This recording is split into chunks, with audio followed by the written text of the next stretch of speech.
Sa ibang balita, inaasahang masusolusyonan na ang problema sa trapiko. Ito'y matapos formal na inilunsad ni Pangulo Aquino ang Skyway Stage 3 project sa ilalim ng Public-Private Partnership. Ang naturang proyekto ay magdurugtong sa North at South Luzon Expressways. Bukod dito, inihayag din ng Pangulo na magbibigay ng trabaho ang proyekto nito sa maraming Pilipino. Narito ang ulat ni Elena Luna.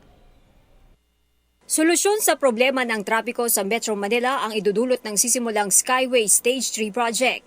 Sa paglulunsad nito, sinabi ng Pangulo na sisimula na ang pagtatayo ng mahigit 14 na kilometrong kalsada mula Buendia hanggang Balintawak. Bahagi ito ng binubuong Metro Manila Skyway System na mag-uugnay sa SLEX at NLEX o ang katimugan at hilagang bahagi ng Luzon. Oras na makumpleto, ano po ba ang maasahan natin benepisyo mula sa Metro Manila Skyway Stage 3 na ito? Maliwanag po, mababawasan ang traffic sa EDSA at sa iba pang pangunahing kalsada sa Kalakang, Maynila. Dahil madaragdagan ang kalsadang pwedeng tahakin patungo sa katimugan at hilagang bahagi ng Luzon.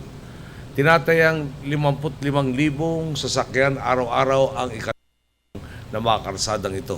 Ayon sa Pangulo, sa tulong ng kalsadang ito, ang 2 oras na biyahe mula Buendia hanggang Balintawak ay magiging 15 hanggang 20 minuto na lamang. Magkakahalaga ang proyekto ng 26 billion pesos na magbibigay trabaho sa mahigit 16,000 Pilipino. Makakapaghatid ang proyekto ito ng halos 6,000 na direktang trabaho at karagdagang 10 hanggang 12,000 indirect jobs sa panahon ng konstruksyon. Inaasahang makukumpleto ang proyekto sa taong 2017, ngunit may accelerated construction target para dito na June 2016. 6 lane ang gagawing elevated expressway na posibleng magdulot ng traffic at abala. Ngayon pa lamang humihingi na ng pasensya ang Pangulo. Sa ating po mga kababayan, humihiling naman po ako ng kaunting pasensya at pag-unawa. Malaking infrastruktura po ito. Sa pagtulog natin sa madaling araw, wala naman pong dambuhan ng helicopter na biglang susulpot sa kalangitan at ilalapag na lang ang skyway na ito sa kalsada. At pagising natin ay kumpleto ng proyekto. Mahalaga po ang pakikisa ng lahat sa anumang adjustment ng ating gagawin para mabigyan daan ang konstruksyon nito. Hinihiling ko rin ang support at kooperasyon ng ating mga LGUs, partikular na sa issue ng right of way.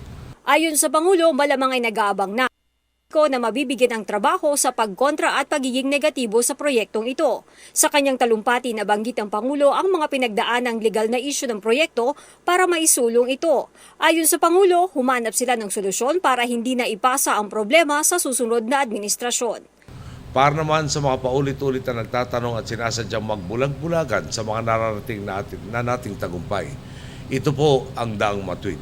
Hindi pinanday ng pantasya at mas lalong hindi gagawa na parang eksena sa isang pelikula. Totoo at konkreto mga proyekto ang hatid ng ating tuwid at mabuting pamamahala para sa kapakanan ng sambayan ng Pilipino. Anumang pilit ng ilang magpapogi at magpabida para sa pansariling interes lang ay wala pa rin makakapigil sa kolektibo nating pag-arangkada bilang isang bayan. Para sa Telebisyon ng Bayan, Elena Luna.